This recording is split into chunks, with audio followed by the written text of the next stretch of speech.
தமிழக வெற்றிக் கழகத்தின் கொடி மற்றும் பாடலை அறிமுகப்படுத்திய பின் கட்சி நிர்வாகிகள் எடுக்கவுள்ள உறுதிமொழிகள் என்னென்ன என்பது பற்றி நம்முடைய செய்தியாளர் யுவராஜ் வழங்கிடும் தகவல்களை கேட்கலாம். யுவராஜ், வணக்கம். இது பற்றிய விரிவான விவரங்கள். வணக்கம். தமிழக வெற்றி கழகத்தின் கொடி அறிமுக நிகழ்ச்சியானது இன்று சென்னை பனையூரில் உள்ள அந்த கட்சியினுடைய தலைமை அலுவலகத்தில் நடைபெற்று வருகிறது. இந்நிலையில் இந்த நிகழ்ச்சிக்கு வருவதற்கு முன்பாக, அதாவது கொடியேற்றுவதற்கு முன்பாக நிகழ்ச்சி அரங்கிற்கு வருகின்ற தலைவர் விஜய் அவர்கள் அந்த கட்சியின் சார்பிலுடைய அந்த நாட்டின் விடுதலைக்காகவும் மற்றும் தமிழக மக்களின் உரிமைக்காகவும் போராடிய சில தலைவர்களை நினைவு கூர்ந்து கட்சி நிர்வாகிகளுடன் அந்த உறுதிமொழி எடுத்துக்கொள்ள இருக்கின்றார். முதலாவதாக அந்த தன்னுடைய கட்சியினுடைய கொடியை அறிமுகப்படுத்துவதற்கு முன்பாக சில உறுதிமொழிகளையும் நிர்வாகிகளுடன் சேர்ந்து அந்த நிகழ்ச்சி அரங்கில் ஏற்பாடு செய்யப்பட்டுள்ள அந்த மேடையின் முன்பாக அவர் வாசிக்க ஒவ்வொரு நிர்வாகிகளும் மாவட்ட செயலாளர்கள் மற்றும் தலைவர்கள் என ஒவ்வொருவருமே அந்த உறுதிமொழிகளை படிக்க இருக்கின்றனர்.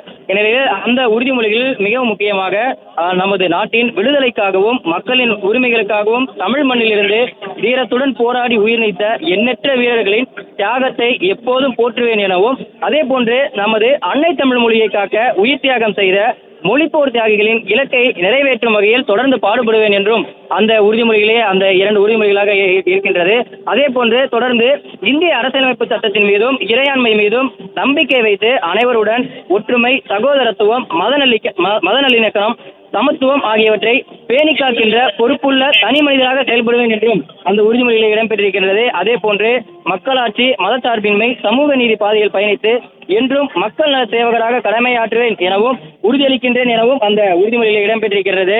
அதே போன்று சாதி, மதம், பாலினம், பிறந்த இடம் ஆகியவற்றின் பெயரில் உள்ள வேற்றுமைகளை கலந்து மக்களிடையே விழிப்புணர்வை ஏற்படுத்தி அனைவருக்கும் சம வாய்ப்பு, சம உரிமை கிடைக்க பாடுபடுவேன் என்றும், பிறப்புக்கும் எல்லா உயிர்க்கும் என்ற சமத்துவ கொள்கையை கடைபிடிப்பேன் என்று உளமாற உறுதி கூறுகிறேன் என்று அந்த உறுதிமொழிகளில் இடம்பெற்றிருக்கின்றது. இந்த பின்வரக்கூடிய இந்த உறுதிமொழிகள் யாவையும் தமிழக வெற்றி கழகத்தின் தலைவர் விஜய் அவர்கள் வாசிக்க கட்சியினுடைய மாவட்ட செயலாளர்கள், முக்கிய நிர்வாகிகள் ஒவ்வொருவரும் அந்த உறுதிமொழியை பின்பற்றி படித்து அந்த உறுதிமொழியை ஏற்றுக்கொள்ள இருக்கின்றனர்.